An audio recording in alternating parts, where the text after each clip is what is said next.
Alors salut tout le monde, dans la dernière vidéo donc on est arrivé à écouter le clic sur le bouton rechercher pour nous afficher le nom qu'on tapait dans les textes. On va virer ça vu que c'était juste pour tester.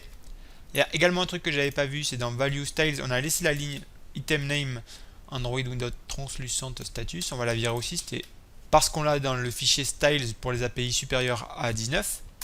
Donc ça c'est bon, et maintenant on va commencer directement à faire des requêtes au serveur en utilisant l'API de League of Legends pour commencer à récupérer des infos, etc. et à vérifier.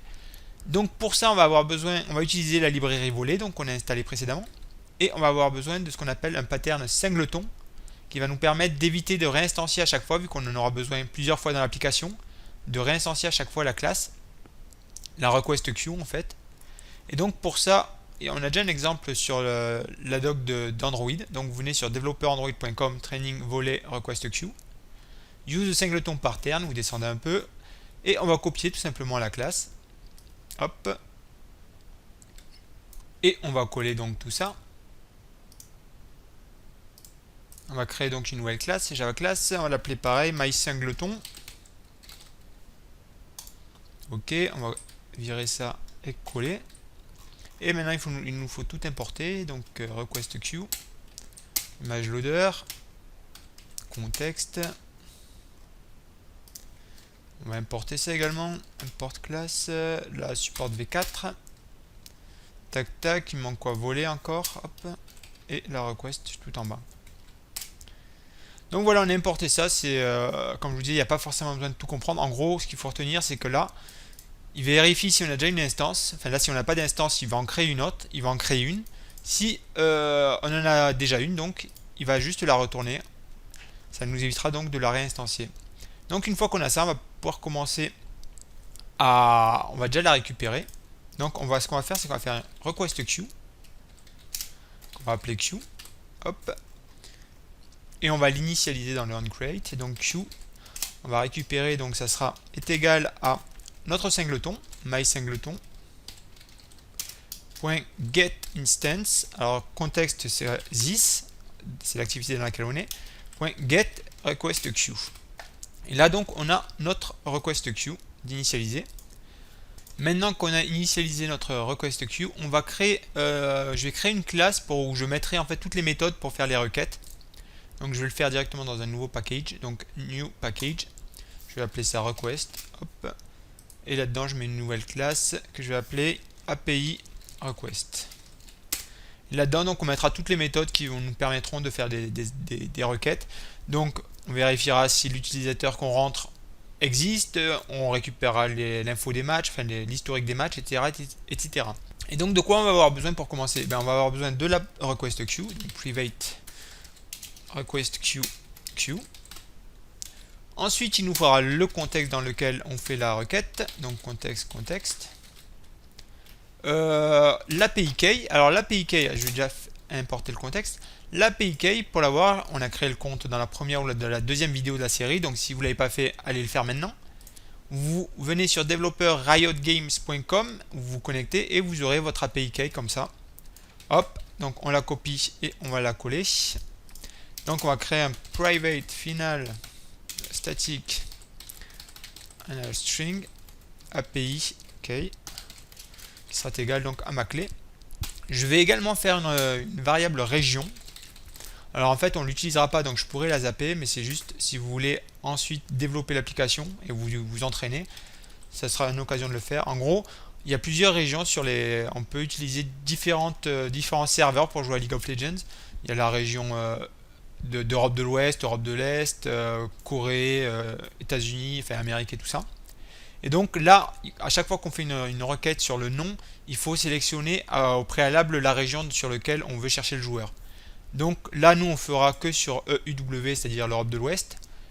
Mais vous pourriez très bien faire dans la première activité, faire un select en fait, où d'abord vous dites dans quelle région on doit chercher le nom du joueur, et ensuite vous tapez le nom du joueur et vous faites la recherche. Donc on va le créer, donc ce sera tout prêt, il n'y aura plus qu'à rajouter si vraiment vous voulez développer l'application par la suite. On ne le fera pas nous, mais au moins ça vous montrera comment on peut faire. Donc on va juste mettre donc c'est EUW ici, Donc là, il faudrait le faire dynamiquement du coup. On va créer un constructeur. Donc public API request. Et on va y passer, on aura besoin de la request queue. Donc request queue et du contexte. Contexte, hop. Et donc, ça va faire this.queue est égal à queue. Et thisContext est égal à contexte. Donc on a notre constructeur, on va commencer directement à faire notre première méthode pour vérifier que le joueur existe bien. J'ai viré ça. Et donc c'est parti pour la première méthode. Donc public void, elle ne retournera rien cette fonction. Et on va appeler ça check player name. On aura besoin bien sûr du nom du joueur qu'on veut rechercher et d'un callback pour nous dire qu'est-ce qu'on fait, qu'est-ce qu'on renvoie une fois qu'on a fini la requête en fait. Donc on va appeler ça, on va créer ça tout à l'heure. Pour l'instant je vais juste on va rien mettre, je vous expliquerai ça juste après. On va laisser comme ça. Donc pour cette méthode on va avoir besoin de l'URL à vérifier, donc string où on trouvera les informations, et pour ça on va aller voir ça tout de suite. Donc vous venez sur le site de developer.riotgames.com, sur l'API référence, hop, j'y suis là moi. Et ensuite vous voyez, vous avez toute une liste comme ça d'informations que vous pouvez récupérer. Donc vraiment, pour ça que c'est intéressant cette API, parce que vraiment si vous voulez vous entraîner par la suite, vous pourrez vraiment aller dans tous les sens. Il y a vraiment beaucoup de choses à voir. Donc là, ce qu'on veut rechercher, c'est le nom de l'invocateur, en fait, du summoner. Donc c'est tout en bas, summoner.v1.4. Et là, ça nous dit toutes les adresses qu'il nous faut taper pour récupérer différentes choses. Là, ce qu'on va vouloir tester, c'est on veut récupérer le nom. Donc là, vous voyez, vous cliquez sur le premier, là, summoner name, c'est le paramètre à rentrer là entre accolades. Et on peut même tester comme ça. Donc si je mets mon truc test, exécute la request. Et là, ça nous sort une URL en fait avec mon API key. Et on va copier ça. J'ai une réponse 200, donc c'est bon. On va copier ça et on va la coller. Et on va remplacer tout ça dans notre code. Donc l'URL pour récupérer tout ça. En plus, on va juste virer les EW. Donc on va concaténer ça. Tac. On avait appelé région. On l'a encore une fois, je crois. Voilà, c'est là. Donc tac, tac. Et ensuite, le summoner name by name test, ce sera notre nom qu'on passe dans la méthode, donc plus name, et l'API key on va remplacer également par la valeur qu'on a rentrée tout à l'heure. Donc c'est plus, et c'était API key. Donc voilà, là j'ai mon adresse sur laquelle je vais faire la requête. Et donc maintenant on va essayer de récupérer. Je vais mettre up comme ça. Non, je vais même faire view active editor use soft swaps pour que ça vienne à la ligne, comme ça vous verrez l'ensemble du truc.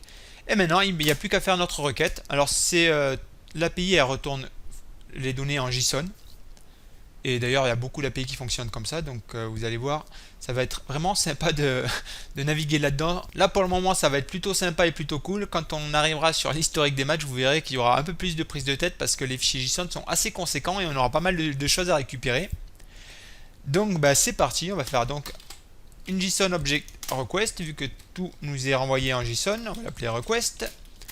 Et donc ça va être un new JSON object request. Alors là il nous faut plusieurs paramètres, comme vous voyez marqué. La méthode, donc on est en get. .get. L'URL, l'URL on l'a marqué. Et là on va avoir besoin de la réponse d'un new response listener, donc c'est new response listener. Et également de new error listener pour vérifier qu'est-ce qu'on fait lorsqu'il y a une erreur. Hop. Donc on response, ça nous renverra cette méthode, et un error celle-là. Et là on va mettre différents trucs en fonction. Donc là vous avez déjà fait le gros du truc. Alors là on pourrait même faire directement, on va vérifier ça, on va débugger un peu. C'est bien de débugger, en plus on l'a pas encore fait. Alors ce que je vais créer direct, on va créer un filtre. Comme ça tous mes logs, je vais l'appeler app en log level debug. Alors on vient là-dedans dans le Android là. Vous venez ici, Edit Filter Configuration, et vous pouvez comme ça trier le debug en fait. pour s'y retrouver dans la console en fait, et on met OK. Et là on va créer donc pour débugger sous Android. Sous Java, il faut faire un system.out.println. Là, on va faire un log. On va un debug. On va mettre le tag. Donc là, on a mis app. On va importer déjà log. Import class app. Et ensuite, on passe en second paramètre ce qu'on veut regarder. Donc là, on veut la response. Et on va la mettre en chaîne de caractères pour voir ce que ça nous renvoie. Et au cas où, on va quand même faire log.d app pour voir si on n'a pas une erreur. Et là, je vais juste faire error est égal à error pour vérifier que tout marche bien. Donc, une fois qu'on a fait les logs, on va quand même vérifier avant. Il faut peut-être la rajouter à la request queue, tout ça. Donc, on va faire un queue.add et on va rajouter notre request. Et puis, cette méthode, on va l'appeler dans l'activité parce que sinon, si on l'appelle pas, eh ben, ça risque pas de marcher. Et donc, on va déjà la récupérer. Déjà, là, je vais mettre ça. On va mettre ça en private. On n'aura pas besoin ailleurs. Idem pour... On va récupérer notre API request, la classe qu'on est en train de créer. On va l'instancier aussi. Donc, on va peut-être lui mettre un nom. C'est pas mal, non? Request. Et là, on va faire donc request est égal à new API request. Et on avait besoin on y passait la queue, donc. Et notre contexte, this. Et à partir de là, on va récupérer notre méthode. Donc, c'est request.checkPlayerName et on va lui mettre un nom à la con pour le moment. On va mettre test et on va voir ce que ça donne. Donc, j'ai bien mis mes logs et il n'y a plus qu'à tester l'application. C'est parti. Alors là, bien sûr, ça ne marche pas. C'est normal, il nous dit qu'en fait, on n'a pas autorisé la connexion Internet. Et donc, on va rajouter ça dans le manifeste en fait. Donc, c'est Android manifest.xml. Et là, on va juste rajouter une ligne. C'est uses permission et c'est android permission.internet. Hop. Et là, ça devrait déjà aller un peu mieux, je pense. On va voir tout ça. On va relancer l'application. Et là, vous voyez que ça marche. On a bien notre truc test, notre nom test avec son ID, son icône de profil, la révision date, le summoner level et le name. Alors, pour que ce soit un peu plus clair, on peut directement aller sur l'adresse qu'on avait tout à l'heure, qui était ici. Celle-là, on la copie-colle. Et on vient là et on pourra l'avoir comme ça directement d'une manière un peu plus sympa. Moi j'utilise une application qui s'appelle, j'en ai aucune idée. Je vous mettrai ça dans le lien dans la description, le nom. C'est juste pour afficher le JSON de manière un peu plus sympa. Et là donc vous voyez comment ça se présente un fichier JSON. Là on a un objet principal qui est notre objet réponse. Donc notre JSON objet, tout ça. Et à l'intérieur de ce JSON objet, on a un autre JSON objet qui s'appelle donc le nom du player qu'on a rentré, test. Et à l'intérieur, on aura donc les attributs ID, name, profile icon, summoner level et revision date. Et donc, on va récupérer, donc déjà si on a une réponse, c'est que l'utilisateur existe, et nous on va récupérer l'ID et son nom. Et donc pour faire ceci, c'est relativement simple. Une fois, il faut en fait la difficulté, c'est de bien décomposer le JSON. Là ça va, il est pas trop compliqué, mais des fois il est un peu plus compliqué. Il y a des JSON array, on verra ça plus tard, etc. Donc il faut juste bien regarder le truc. Donc on va récupérer un peu de toutes ces infos. On était dans notre API request. Donc maintenant qu'on a vu ça, on va récupérer un peu toutes les infos dont on va avoir besoin. Donc JSON object, on a vu que c'est un objet. On va l'appeler JSON, qui sera égal donc à response. On veut récupérer, si vous vous rappelez, le nom, donc JSON object. Donc notre réponse, et on veut le get JSON object test. Alors il y a un petit truc que j'ai vu, sauf que là ça va pas être test, ça va être notre name. Donc c'est get JSON object. Pourquoi l'autocomplétion ne marche pas? Hop. Et là donc on va avoir besoin de notre nom, qu'on passe en paramètre. Par contre j'ai remarqué un truc, le nom de l'objet est toujours en lowercase, donc on fait name.toLowercase.